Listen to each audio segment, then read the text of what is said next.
இயேசுவின் அன்பு இதயங்களுக்கு காலை வணக்கம். இந்த நாள் உங்களுக்கு ஆசீர்வாதமாக அமைய வாழ்த்துக்கள்.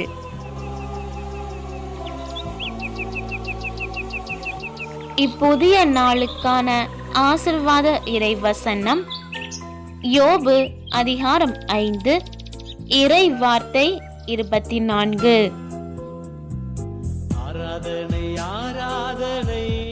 உம் கூடாரத்தில் அமைதியை காண்பீர்.